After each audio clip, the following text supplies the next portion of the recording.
Hey guys, this is Gatsby with Tape, and today you join me for episode 20 of Fall of Kerbin, and we start just off the coast of Osiris Fortress with a little frigate. Yes, we are going sub-hunting. I deployed 2 frigates last turn for this purpose because there are 3 Creolan submarines lurking in our waters, and we need to find at least some of them because they're going to be launching torpedoes at our cruisers, and we really need not to lose a bunch of ships because there's going to be a pretty serious battle coming for Osiris Fortress pretty soon, launched by the Creolans because they have a huge amount of ships. So yes, we're using the one of the frigates we deployed last turn to hunt down one of the submarines. It's pretty hard to know where they are, because obviously we can't look for them because they're underwater. So you basically have to just figure out what makes sense. And what does make sense is they're going to be sort of hugging the coast on the run-up to Osiris Fortress, because basically Penguin said that they'll be attacking next turn, which implies that you basically have to take almost the shortest path. So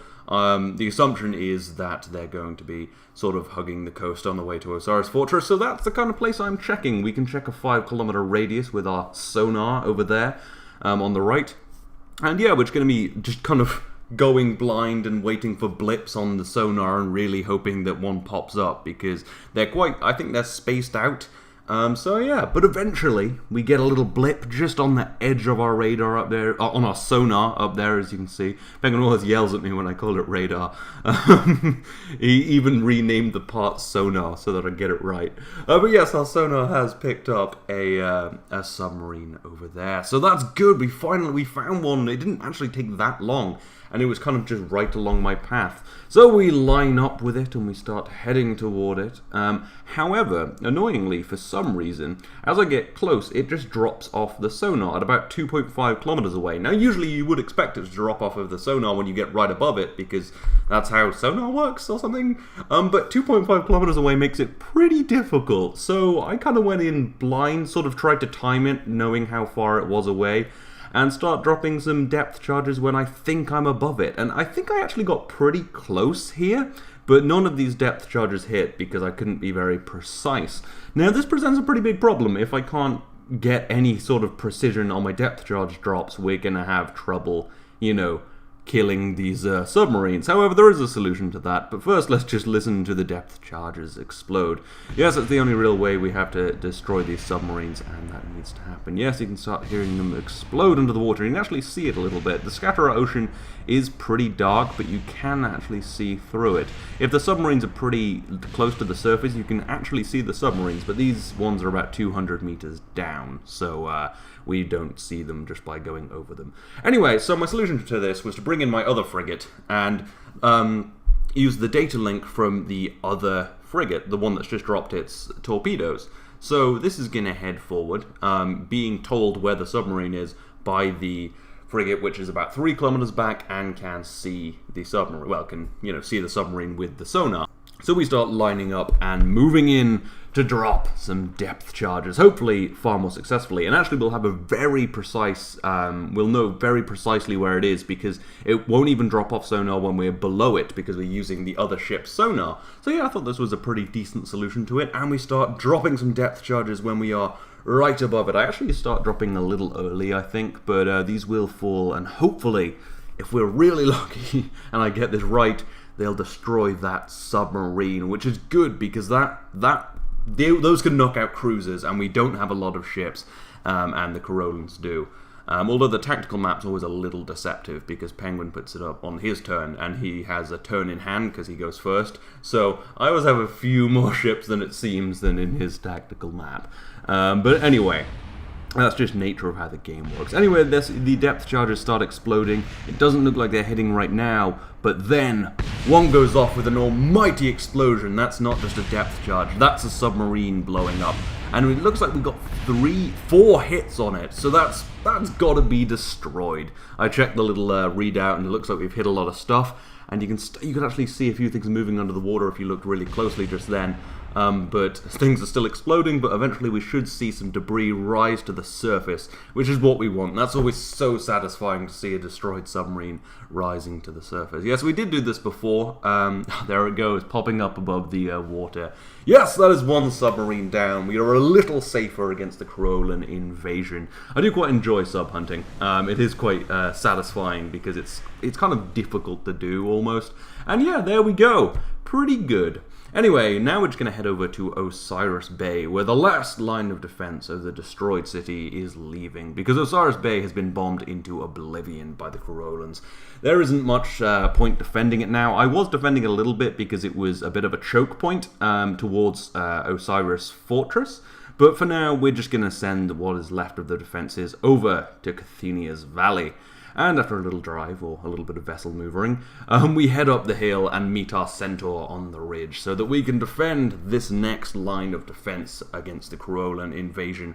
I'm thinking that most of the battle is gonna take place at Cathenia's Valley, so we're gonna be pretty full force on this. And we do have some stuff in the south just defending a different angle, but I'm thinking this is where most of the invasion is going to be coming from. So now we have a light tank and a medium tank here, and we'll have more soon. Anyway, now, we need to also stop, try and destroy some of the Kerolan tanks. So we're sending out our new attacker, actually. This is a P4A Osprey. Yes, basically, I was taking a look at some of my planes, and I've been redesigning my fighter, and then I started to take a look at the attacker, and I realized it really doesn't need a tail gun, because the tail gun isn't that useful, and I think it's really just weighing it down. That also means I don't need two cockpits, so this is just a kind of shrunk-down version of the P3 Python. And yeah, basically it's now got 450 cals on the front, 2 boxes of ammo, it's more maneuverable, it's faster, and yeah, it can just carry more useful armament and will hopefully be better at dogfighting if it needs to. Haven't really changed the wings though. Anyway, now we're at Valius Guard, preparing to dive bomb onto one of these PT-5 adders, because there's 4 of them now, and these are heavy tanks. They have high-velocity 76mm guns, and they will be quite useful in the next era, because tanks are changing quite a lot. They're going to have bigger guns, different armor, and all of that kind of stuff. So we want to try and take out at least one. One of them just kind of explodes on the runway, but I guess that can just be relaunched because that was a glitch. We drop a 500-pound bomb, and then we're going to drop a 1,000-pound bomb so that we hopefully get a good hit on that adder. And then we're going to just get the hell out of here, because we don't want to be shot by all of these emplacements. There's quite a lot down there. I think there's a 76mm, a 40mm, and a bunch of 20mm. So yeah, we turn around so that we can get away as quickly as possible, and we watch the bombs fly in. The 500-pound misses, but the 1,000-pound gets a good hit. It looks like there's some serious damage down there, but it is not destroyed by the looks of it. Another explosion goes in, but yeah, it doesn't look like we actually destroyed it. I think if the 500-pound bomb had hit as well, it probably would have destroyed the tank, but this is a heavy tank, so they are pretty tough, and I am to believe that the new heavy tanks from the Kerolans are quite strong, quite well designed, after the fiasco of Hacksaw Ridge, where we just ripped apart the heavy tanks with some mediums. Anyway, so we fly home with well, feeling pretty good that we got a hit, but it would have been nice to destroy it. But with the bigger tanks, I mean, even with my medium tanks, it is quite hard to destroy them. We do get a quick look at it. I don't want to look at it too much because I don't want to see the internals, because that might be a little cheaty. But you can see we ripped off some of the front armor. We ripped off some of the back armor. It looks like we've destroyed basically the bottom of the tank, as you can see here, but annoyingly it's still in pretty good nick and probably can be repaired easily and will be going in. So I guess we've maybe cost Penguin a supply unit at most. Anyway, now we're back over at Osiris Fortress with another frigate. Yes, we've launched some more, and this one's just passing the others because I was not satisfied with just destroying one submarine. We need to get at least one more if we're going to have a chance of really mitigating the damage. So we're going to send another one out. My thinking here was, I know the submarines are spaced, but they've got to be fairly close together because there's only really one quick path into Osiris Fortress. So I'm going to take this frigate right past these two and just see if we pick anything up on our sonar. And yeah, after a lot of sailing, it really doesn't look like we're going to find it, because, I mean, with a 5-kilometer radius, they only have to be, you know, kind of 6 kilometers away from you. So if they were, what, like 15 kilometers apart from each other, it would be really difficult to find. I assumed that the first submarine was maybe like a lead submarine, and maybe these ones would be behind it. But yeah, I don't have much luck. Sailing for a while, I'm showing you a few clips of me just sort of sailing in this little frigate. I think this is the, I forgot what this one's called, maybe the USS Draco. But yes, after much sailing, it doesn't appear that we're seeing anything, which is really disheartening because we kind of need 2 frigates for this job and I only really want to spare one. However, after I stopped and was setting up guard mode, I noticed something on my sonar. Apparently I just didn't notice that as I was slowing down to a stop, but it looks like we've just moved into range for our sonar to pick up a submarine. I was literally just giving up and I accidentally fired my guns there. Not at the submarine, just into the water. But yeah, I was about to give up and then it popped onto my sonar and I was like, okay, I guess we're going and finding another submarine. So after a sick power slide in my, sick boat power slide, we get heading over there, get lined up, we're going to bring in another frigate, and yeah, go and just light this thing up pretty much. So this was actually really lucky. I didn't think I was not really sure I'd find 1 submarine, but I found 2. This one was very sort of lucky as I was giving up. I was like, oh, it's on my radar. I think I was maybe setting up my radar on my sonar or something, and yeah, anyway, so we bring up the other frigate, using the data link method, of course. We head up to the submarine, start dropping our depth charges, the smoke billowing out of the back because they scrape at the bottom of the ship, because we have to launch them from the bottom, otherwise it destroys the ship, which is a shame because it would look much cooler to haul them off the sides, but apparently that's not happening. So yes, anyway, we've dropped all of our depth charges now, and now there is the long wait to hear them explode and hope like hell that they destroy that freaking submarine. Because if we could take up 2 submarines, that'd be fantastic. I obviously have the other frigate, so we get 2 tries at this. But it turns out we won't need it, because as the second depth charge hits, and then pretty much all of the depth charges hit, you can just see those explosions ripping it apart down there, and it is destroyed. Which is fantastic. I did not think I'd get 2 submarines. It's just quite difficult, because they were kind of spaced, but not really. It didn't make it that difficult to do. We see some debris pop up, and yeah, and I'm actually going to switch to the submarine to watch it fall to the depths. But yeah, because they were fairly spaced, so it made it kind of difficult to find them, but because you kind of know where they're going to be because of the only real attack path, and the way they can't be that spaced because it would just slow them down getting to Osiris Fortress, I mean, it's pretty easy to make an informed guess about where they will be. But anyway, with that done, we're going to set up all of our frigates. We've now, 4 frigates, which is going to kind of suck for the battle for Osiris Fortress. But hey, ships are ships, and we're going to have more than we would have if we hadn't destroyed those submarines. So yeah, there is still 1 lurking in the water, but I don't feel I can spare more frigates, and I don't know if I would find it, of course. I only just found this last one, so yeah. I'm just going to set these frigates up on guard mode along with the other ones, and then go over to Osiris Fortress and deploy myself a light cruiser for some good old AA defense. This is, of course, the Javelin class. I think this is the USS Zeus, which it will be launching lightning bolts into the air to take down any enemy aircraft that may pop up, and it will do a good job of defending in the naval battle itself. So yeah, I think we should have some ships to defend Osiris Fortress for the battle, but looking at Penguin's navy, it is pretty intense. But yeah, we've got 4 cruisers, an aircraft carrier, and 4 frigates now, and 2 coastal emplacements, so it's not nothing. We have a chance of defending Osiris Fortress, but I have to say it's not looking amazing. But they do have 4 turns to get here. We may be able to bomb out some of those ships. Anyway, last turn I deployed a couple of centaurs at Osiris Fortress to repel any counterattack, any ground attack that would come from Asia's front, but I've decided that that was probably not the best move. I want to concentrate my forces a little bit, so I'm sending these over to Cathenia's Valley. So they're just hiding in the city right now, the ruins of Osiris Bay, and yeah, they'll be at Cathenia's Valley next turn. They'll be fairly outdated since we're moving into the next era after this turn, but they will still be useful. They have 76mm guns, they have medium armor, they should do a fine job, hopefully.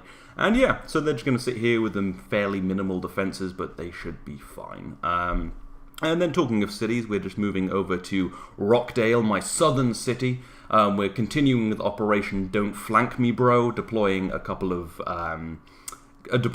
emplacements. We launched a couple of supply units down this way last turn, and now they've got here. We've deployed a 40mm emplacement for shooting down things fairly close by, and a 3-inch emplacement for hassling bombers, just in case they come to Rockdale, because we need to defend this as well. There's also there's 2 C2 Centaurs in here that we deployed, that we retreated last turn. We are in a pretty serious retreat mode right now.